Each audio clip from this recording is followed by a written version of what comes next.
Rin sits at her desk, dreading the end of the school day. Not because she enjoys junior high or because she respects her teachers, but because she despises being forced to learn kendo. But her father demands it. He demands that she practice the way of the sword. Not just practice, excel. She's a Yamaoka.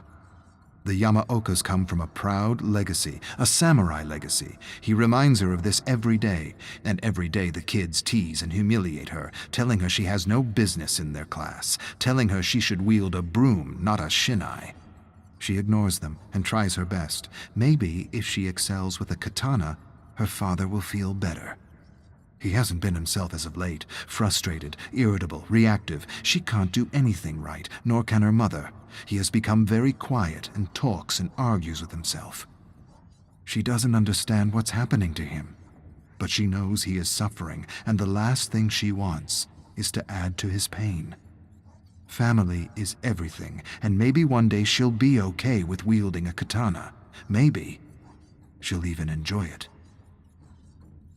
Rin's bones feel brittle and ready to collapse under the weight of the armor. She holds her bamboo shinai up to her opponent. I want this to be over. Can't this just be over? Her opponent insults her. He tells her there's a shattered window in the changing room she ought to clean before someone cuts themselves, Janitor Yamaoka. He laughs. He makes another janitor joke at her expense. A sudden heat rushes up her face. She wants to shove the shinai down his throat. See how he laughs with wood and splinters piercing through his stomach. Splinters piercing through his throat. Where did those thoughts come from? It's not like her to think such thoughts. She angles her shinai and feels something strange inside. She's never felt anything like it before, like a waking dragon in her heart. She stares at her grinning opponent. Faster than thought, she lunges and strikes his head. Everyone laughs at him. His head slumps in mingled defeat and humiliation. A boy stares at her with wide, disbelieving eyes. He blinks. You might be a Yamaoka after all. She hates to admit it, but it feels good to win. No, not to win. To defeat a foe. To defeat another human being. Defeat another human being? Why would I think this? These aren't my thoughts. But they are. She doesn't understand what happened. What thing came over her to give her the strength to contend with the boy in front of her? He isn't laughing anymore. He glares at her. She beat him. Not once, not twice. Thrice. The boys continue to stare at her open-mouthed. Something is changing in Janitor Yamaoka.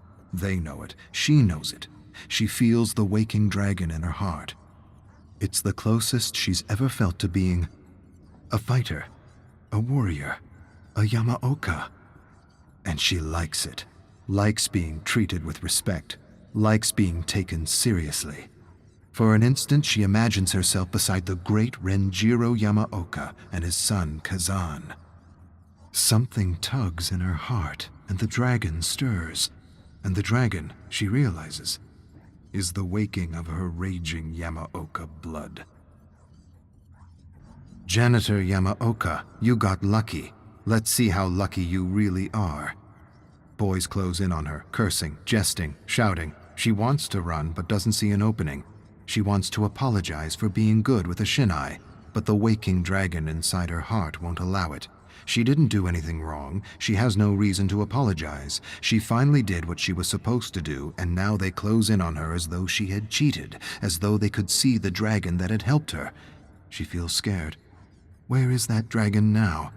Where is the spirit of her ancestors?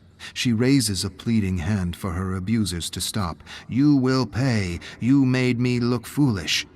For a moment, there is an opening between two boys, and there's no hesitation, only action. She charges through and storms across the schoolyard with a group of angry boys in pursuit. She quickly ducks behind a garbage bin and watches the boys run past her. One stops, turns towards the bins, narrows his gaze. She holds her breath. She can hear her heart pounding in her head. Why hide? You are better than these peasants. Stand and show them who you are. But she does not reveal herself. She hides, and wishes that waking dragon to go back to sleep.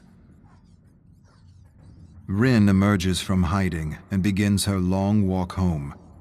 The dragon in her heart admonishes her for hiding, tells her she is more than her tormentors and should never cower before bullies and abusers. She's not sure what she should have done or what she should think. Maybe she should have faced them. Maybe she should have confronted them. Maybe she should have beaten them down and torn them limb from limb. Limb from limb? What am I thinking? Where did that come from? Limb from limb. What dark thoughts are these? Before she can answer her own question, she hears a voice. She hears her tormentors jeering and spewing insults at her. She doesn't turn around. She doesn't run. She doesn't run because she knows what's coming, and she doesn't care. The dragon within tells her everything's going to be okay. The boys throw garbage at her, call her Janitor Yamaoka, Janitor Yamaoka, Janitor Yamaoka. She knows what's next. She sees it in her mind's eye like samurai of old. They'll push her down, surround her, punch and kick her, but this time she won't let the pain defeat her. She won't let the fear paralyze her. She'll use the fear and the pain to feed the dragon. Today her bullies will feel teeth and claws. They will feel her wrath, and they will learn she is a Yamaoka.